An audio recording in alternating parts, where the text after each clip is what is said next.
Ça y est, c'est parti pour une nouvelle aventure et cette fois, on vous embarque à vélo.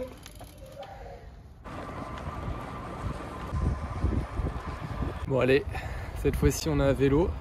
Il faut prendre ses marques pour filmer, c'est pas toujours évident. Un peu plus difficile qu'à pied. Donc là on est sur l'île de Nantes. Donc on essaie de vous faire découvrir des petits coins sympas. Donc nous on est à Nantes, donc on est parti de chez nous. Et donc voilà, là on va être sur l'île de Nantes. Bon, vous avez vu la grue. Il n'y avait pas l'éléphant, on n'a pas pu vous le montrer. Là on arrive au hangar à bananes. Et puis voilà, donc là on va longer la Loire pour arriver à Saint-Nazaire et longer la côte atlantique.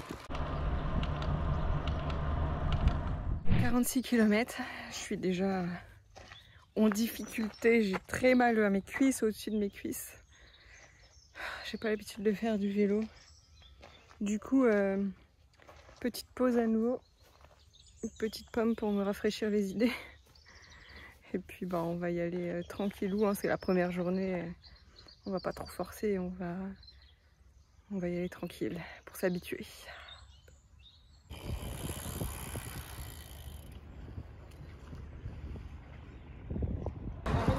Qu'est-ce que c'est que ça? Qu'est-ce que tu traînes là?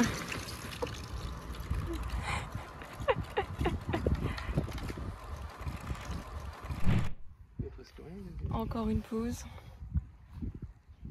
Petite pause avant d'arriver.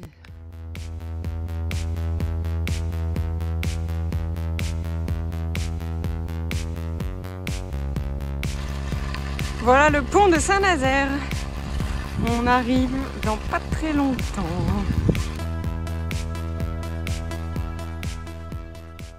Donc ici c'est la fin de la Loire à vélo. On est à Saint-Brévin. Et nous c'est que notre première étape. Avec Saint-Nazaire, l'Atlantique.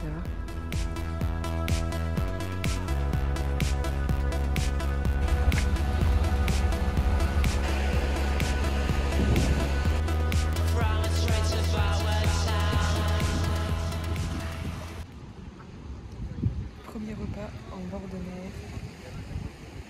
Petit melon suivi d'un bon sandwich. Petit déjeuner, petit lu au bord de la piscine avant de débuter la deuxième journée. C'est parti pour le jour 2. Alors cette fois on a décidé de juste avancer, on ne sait même pas où on va. On avancera autant qu'on peut et on verra bien où on va s'arrêter.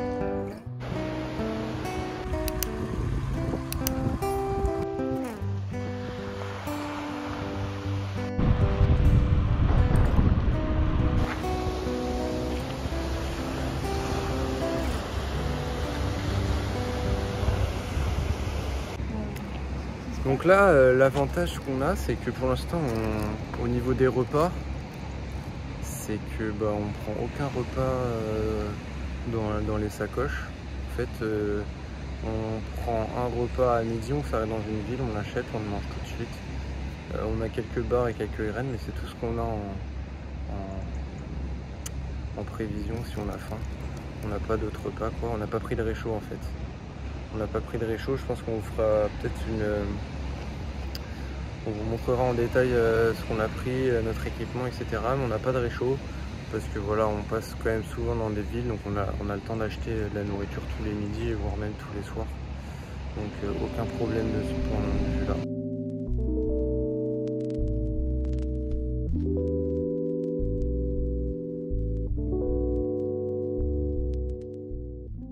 Ça y est, on est en Vendée avec un vilain vent de face. Ah là là, c'est dur.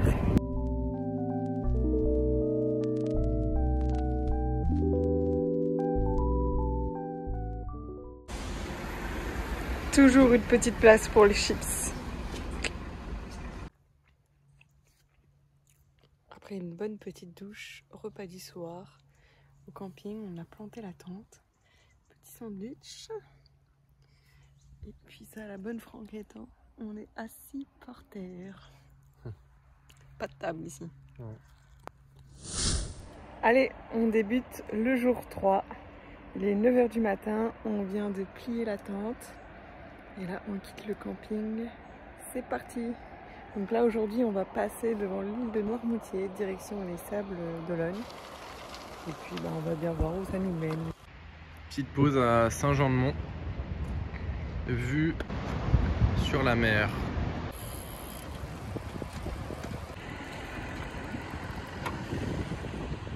Bon, on a un paquet, ça nous fait la compter en fait, donc 3 chacun. On a 6.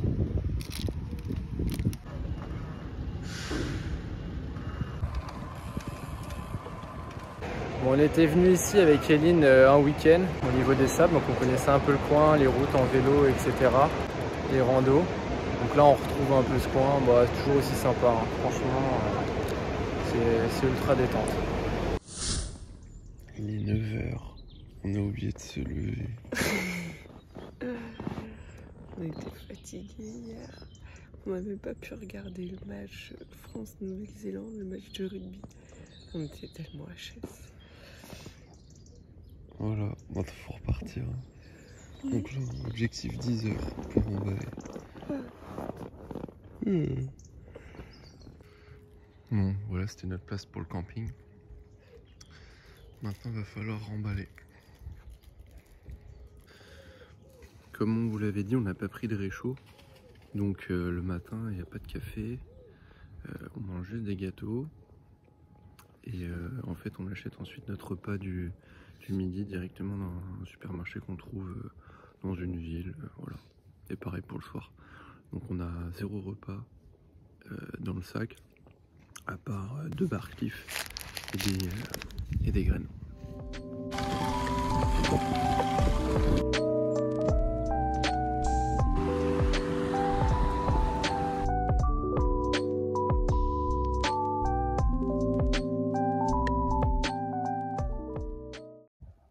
Bon bah on est à la pointe de l'Aiguillon. On a fait presque 6 km de raube pour venir observer ce magnifique paysage. Et parce que Rafa n'a pas eu le chemin. Mais bon, c'est beau. Très sauvage. Mais on voit rien.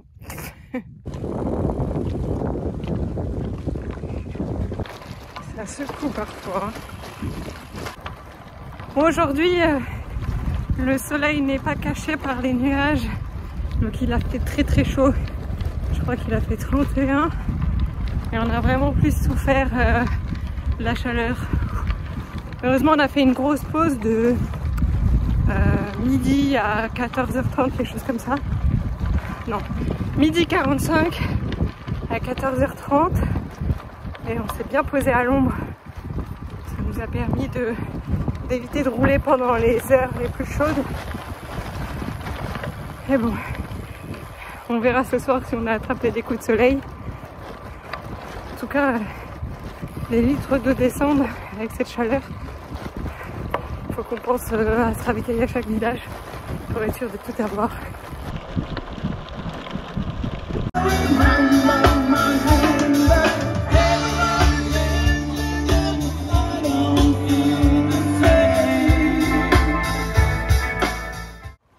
Et c'est parti pour le 5e jour. Alors cette nuit on a eu une petite surprise, la pluie s'est invitée. Et donc ce matin le temps est assez menaçant mais normalement il ne devrait pas pleuvoir. Donc voilà, là on va en direction La Rochelle aujourd'hui. Et puis après on va essayer de continuer jusqu'à Rochefort. Ça y est, il pleut. Est-ce qu'on voit là dans le canal? On est sous la pluie.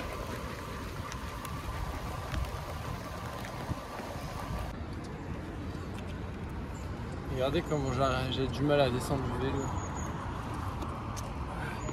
Là ça va. C'est pour monter le plus dur.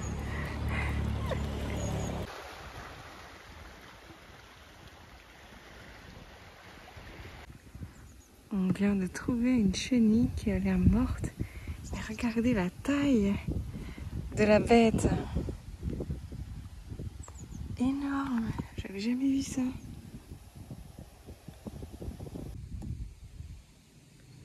Alors Rafa, Bon bah j'ai crevé apparemment. Je sais pas, je pense que c'est une crevaison lente, c'est Ouais. pas non plus à plat. Mais ça fait quelques kilomètres, je roule là-dessus et j'avançais pas et je me demandais pourquoi. Ouais, ça doit être une crevaison lente. Hein. C'est pas à plat à plat. Ouais. Là. Attends. On va coucher le vélo. Voilà. Bon, ça fait longtemps qu'on n'a pas changé. Donc c'est bon, on a sorti le pneu à l'extérieur. On a mis la chambre à air dedans. Rafa remet tranquillement. Sans pincer la chambre à air. Il est comme un pro.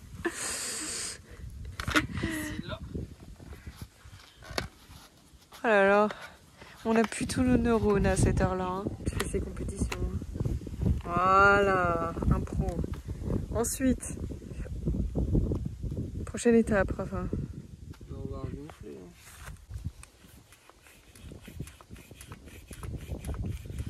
Bon, maintenant on le gonfle au max.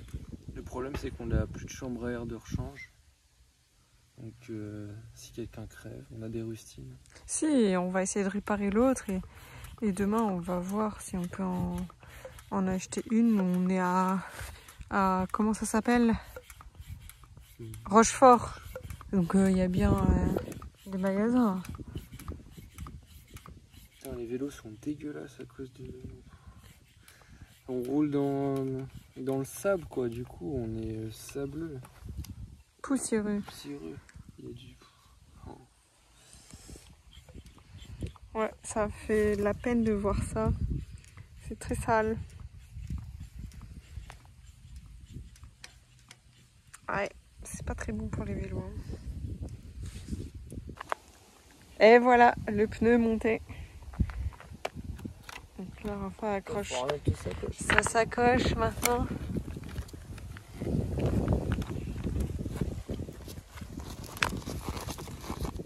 Tu vas y arriver. Allez, Oui. Jess.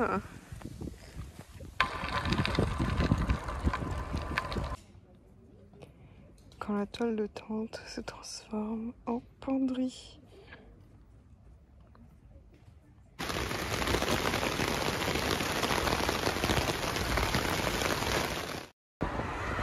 Allez, on attaque le viaduc ce matin. C'est bon. Épreuve du pont terminée. Donc ça y est, on a retrouvé la route le long du canal. Donc on va vers Marennes, je crois que c'est Marennes. On a quitté Rochefort. Et on se prend une ribambelle de cailloux dans la tête.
Magnifique coucher de soleil. Vers Royan. Vers Royan. Le camping est juste derrière nous et voici notre vue.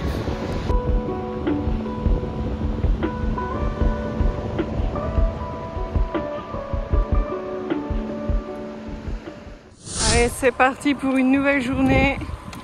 Aujourd'hui, ça va être des lignes droites pour une grande partie de la Gironde, je pense.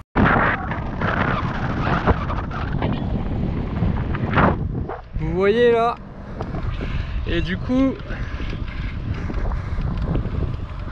on peut rouler un peu plus vite et faire des bonnes vitesses.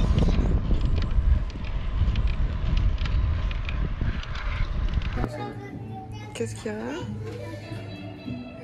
C'est froid là. Oh punaise.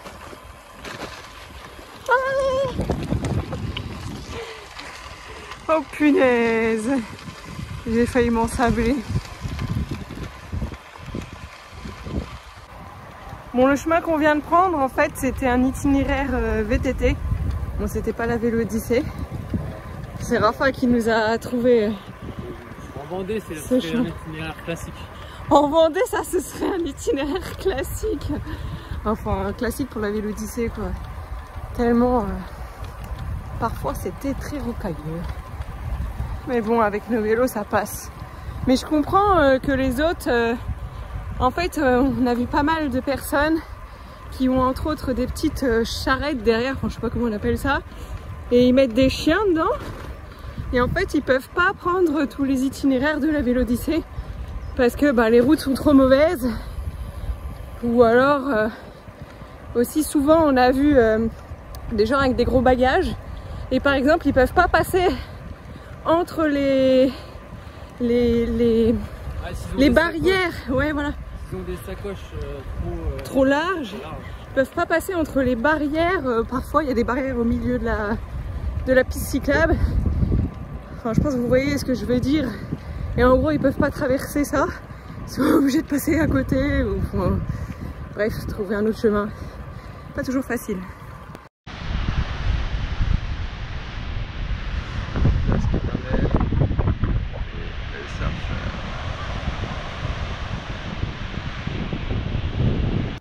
Donc voilà, on arrive au camping.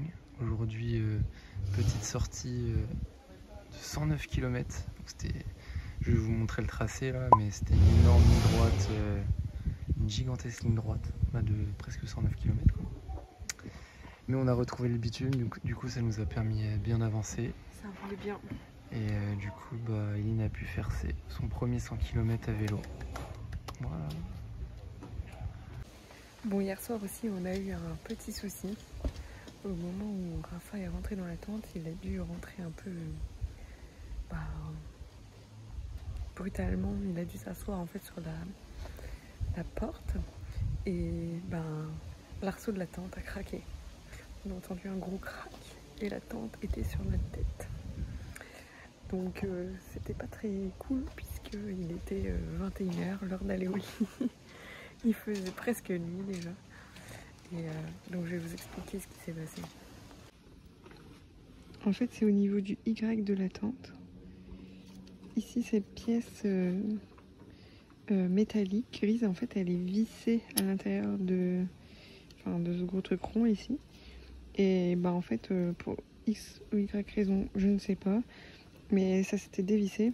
Du coup, ça tenait plus que sur une rainure du filetage, je pense que ça s'appelle. Et donc ça a sauté, sûrement avec la pression exercée, et donc tout est sorti. Donc en forçant un peu, on a réussi à le revisser à l'intérieur. Mais bon, il n'est pas très serein. Peut-être qu'il faudrait qu'on rachète cette pièce centrale pour être sûr que tout soit ok.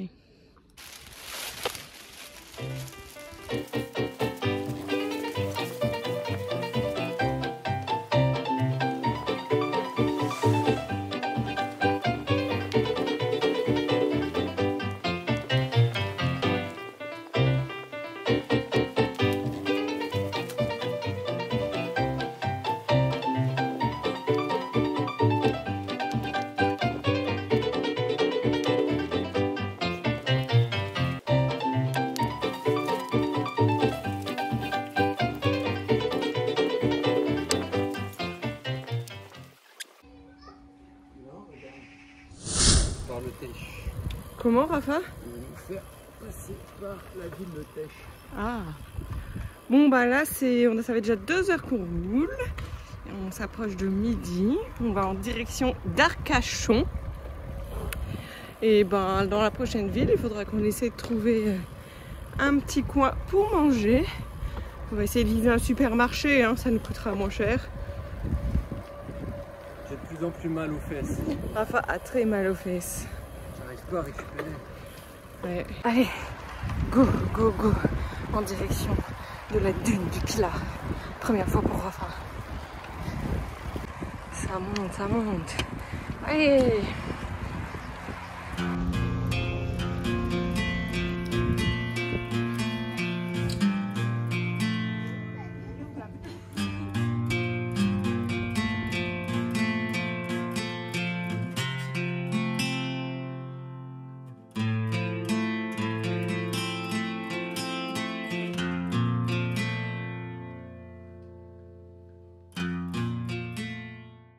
Donc je suis allé un peu du coup monter sur la dune du Pilat.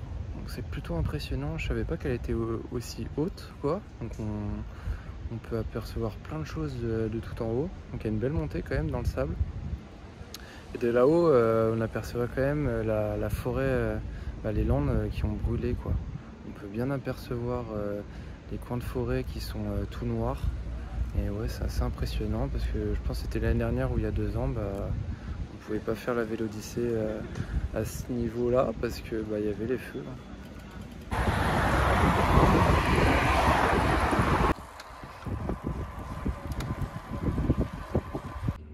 Là on voit un tronc qui a pris feu.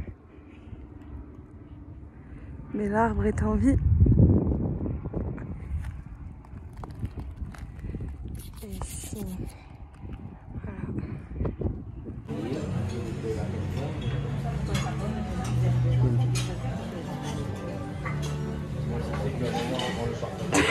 c'est la pluie.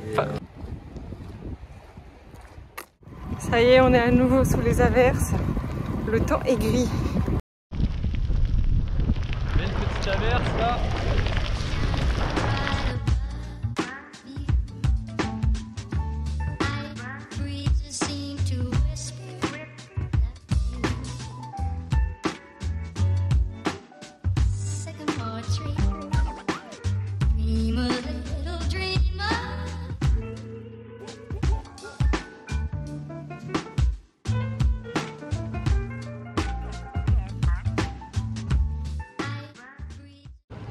Raph. Bon, bientôt la fin. On est à Biarritz là. Il reste à peu près 35 km, j'ai regardé. 35 km pour arriver en Daille. On ne sait pas encore ce qu'on va faire après en Daille quoi. On va réfléchir, je pense qu'on va prendre un petit jour off. C'est une autre expérience que la rando. Je sais pas au niveau du film si vous aurez beaucoup d'images parce que je trouve que c'était assez compliqué de filmer à vélo. Oui, on s'arrête pas beaucoup. On s'arrête beaucoup moins. Plus facile que la rando. Plus facile que la rando, mais dans le sens pas physiquement parce que tu peux faire aussi des très longues journées à vélo qui peuvent être très difficiles. Mais dans le sens où au niveau de l'organisation, là on est en France. Après je dis pas en Espagne si on commence à faire dans des pays un peu reculés où il n'y a pas trop de villes aux alentours, mais là en France sur la Vélodyssée c'était plutôt facile, c'était quand même assez bien indiqué. J'ai pas dû prendre mon portable à chaque croisement pour savoir où j'allais. Dans le sac on avait que la nourriture du jour. Et au niveau pour dormir, on n'a rien réservé, mais je pense que c'est parce que on était en septembre aussi. Ah oui, si c'était en plein été, ça aurait été impossible. Ouais, en plein été, je pense que tous les campings sont bookés, donc c'est impossible. Tu es obligé de prévoir tout ta. Ouais. Tout là, ton ça voyage. c'est sûr. Ouais. Là, on n'a vraiment rien prévu. On est parti, on n'a rien prévu.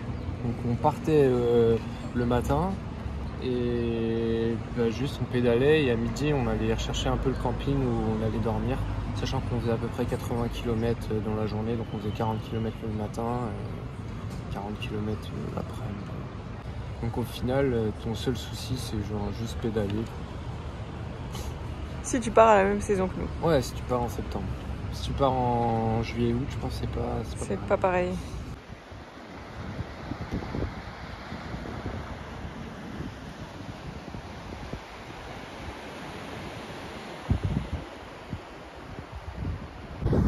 Bon allez, il nous reste 10 bornes jusqu'à Hendaye, donc là on va longer la côte sur la route Voilà, je vais vous montrer ça. On a failli assister à un accident. Donc en gros, c'est cette route-là. Tac. Et on va là-bas. Allez.